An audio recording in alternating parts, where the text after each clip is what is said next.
Buenas tardes a todos. Es un placer estar aquí compartiendo este espacio de reflexión con ustedes. Mi nombre es Leani López y yo represento el enfoque dialógico. Creo profundamente que la educación no debe ser un acto de transmisión unilateral, sino que construcción colectiva de significados, donde todas las voces son escuchadas y valoradas. El enfoque dialógico inspirado en Paulo Freire, se basa en una premisa ética y pedagógica. Nadie educa a nadie, sino que todos nos educamos en comunión. En nuestras aulas, donde muchas veces predomina la autoridad vertical, el silencio impuesto, necesitamos con urgencia abrir espacios para el diálogo, para que los estudiantes puedan expresarse y debatir, preguntar y construir desde su realidad. Bueno, gracias Leani. Mi nombre es Emilia Almendares y en este debate, en este espacio de expresión de ideas, represento lo que es el enfoque constructivista, que, como el suyo, también coloca al estudiante al centro del proceso, pero desde otra mirada.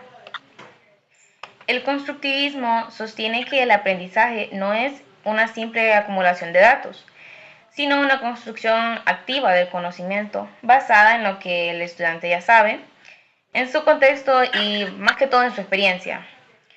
Este enfoque transforma al docente en un facilitador que diseña experiencias de aprendizaje. No solo se trata de hablar, sino de hacer, de resolver problemas reales, de aprender con las manos, con el cuerpo, con la mente. En nuestro país, Honduras, donde muchos niños enfrentan el desinterés y el abandono escolar, estrategias como el aprendizaje basado en proyectos o en el aula invertida pueden ser herramientas potentes para transformar lo que es la educación de hoy en día. Estoy de acuerdo con usted, Emily, en que el aprendizaje debe ser significativo y contextualizado, pero el diálogo no es solo hablar por hablar, es practicar profundamente de forma pedagógica en valores como la escucha, el respeto, la argumentación y la empatía o la tolerancia. En una sociedad como la nuestra, marcada por la desigualdad y la violencia, en un aula debe ser un espacio donde el estudiante se sienta seguro para expresarse, donde su voz tenga un peso. Cuando un niño puede dialogar sobre su realidad, compartir su cultura, sus emociones, sus sueños, está aprendiendo a convivir, a ser crítico, a ser humano. Esta es la base de una ciudadanía activa y transformadora. Claro, y eso es muy valioso, Leani. Pero si nos ponemos a pensar, ¿qué pasa si ese diálogo no se traduce en acción? El constructivismo va más allá de la conversación. Busca que el estudiante experimente, pruebe, que se equivoque, que explore, que cree. Según uno de los pedagogos, el aprendizaje tiene una base social, pero requiere una zona de desarrollo próximo, donde el estudiante, con ayuda del docente, puede avanzar más allá de lo que quizás haría solo. Bueno, un ejemplo concreto puede ser que en algunas de las escuelas hondureñas los estudiantes están creando soluciones para purificar el agua en sus comunidades. No solo discuten el problema, sino que lo enfrentan con conocimiento, con experimentación. Esta vivencia deja una huella profunda y empoderada en cada uno de ellos. Y es justo ahí donde el diálogo puede enriquecer aún más esas experiencias, porque antes de construir hay que comprender, y el diálogo permite comprender desde diferentes puntos de vista, reconocer los saberes propios y ajenos, y dar sentido de acción. No se trata de proponer diálogo y acción, sino de reconocer que uno da oportunidad al otro.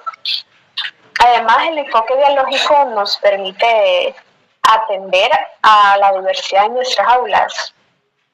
¿Cómo educar a un niño garífuna o misquito o una niña lenca o un joven que solo escuchando, que solo vive en un ambiente de violencia en su barrio o colonia, si no partimos del diálogo con su realidad?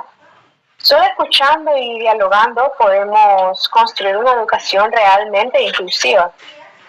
Sí, tiene mucha razón, eso es realmente cierto. Bueno, y el constructivismo también parte de la realidad del estudiante. Por eso se propone adaptar la enseñanza a los estilos, ritmos y contextos de aprendizaje. Veamos, en un país donde solo el 45% de las escuelas tienen condiciones básicas, debemos diseñar actividades prácticas, flexibles y creativas que funcionen a pesar de las carencias. Hace un tiempo se dio lo que es el caso de una niña en Choluteca, que aprendía al aire libre. Digamos que su maestra le permitió... ¿Qué aprendía? Ah, disculpe. ¿Qué aprendía cómo? Que aprendía mejor al aire libre. Entonces, su maestra le permitió que hiciera matemáticas sentada debajo de un árbol. Yo me la imagino y es una historia, suena muy interesante. Bueno, ya eso se diría constructivismo, respetar al estudiante y adaptar la metodología para potenciar su aprendizaje, así como lo hizo ella en ese contexto. Esa historia está muy linda porque al final ambas buscamos lo mismo, que es una educación que valora al estudiante como una persona. Pero el enfoque dialógico insiste en la dimensión ética y política del proceso educativo. No solo se trata de aprender contenidos, sino de transformar la realidad, y para transformar necesitamos educar en la palabra, en el pensamiento crítico y en la conciencia.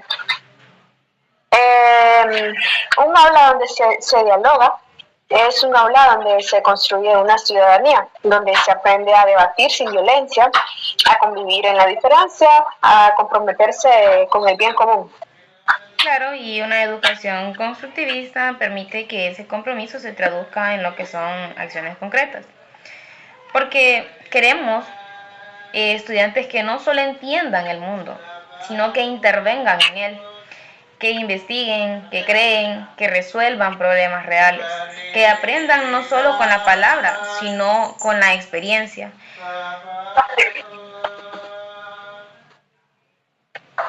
Sí.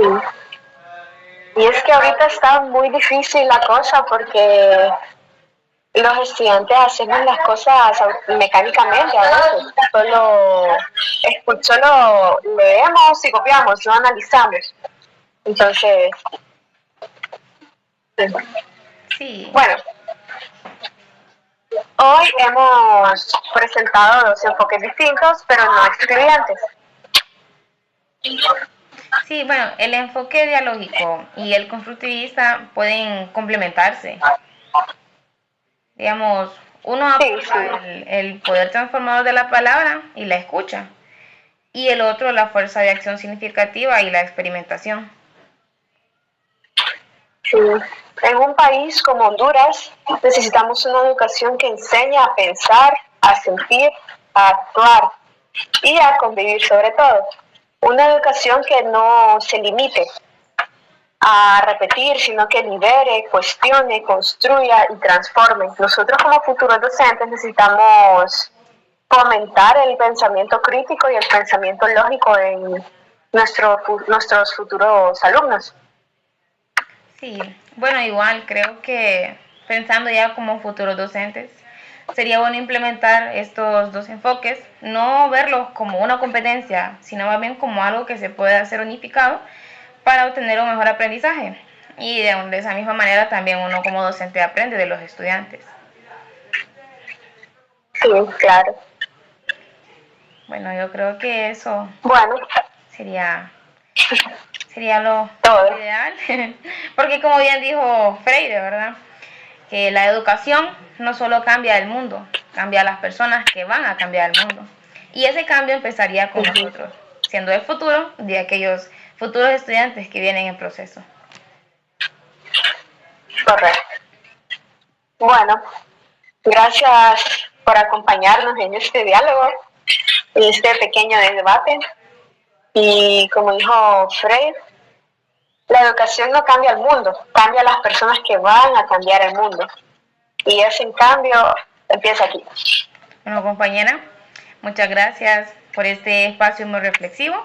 Espero que esto nos sirva a ambas para que veamos el mundo desde distintas maneras y también apoyemos a nuestros futuros estudiantes con sus estilos de aprendizaje. Sí, compañera. Igual, muchas gracias, Emily, por debatir estos temas conmigo. Son muy interesantes, la verdad, y más para nosotros que nos vamos a enfocar en ser docentes, en transformar. Estamos formando para ser formadores y tenemos que dar lo mejor de nosotros. Entonces, sí. Así es. Bueno, muchas gracias, Leani, y un gusto haber compartido estos minutos con usted de reflexión. Igual, muchas gracias.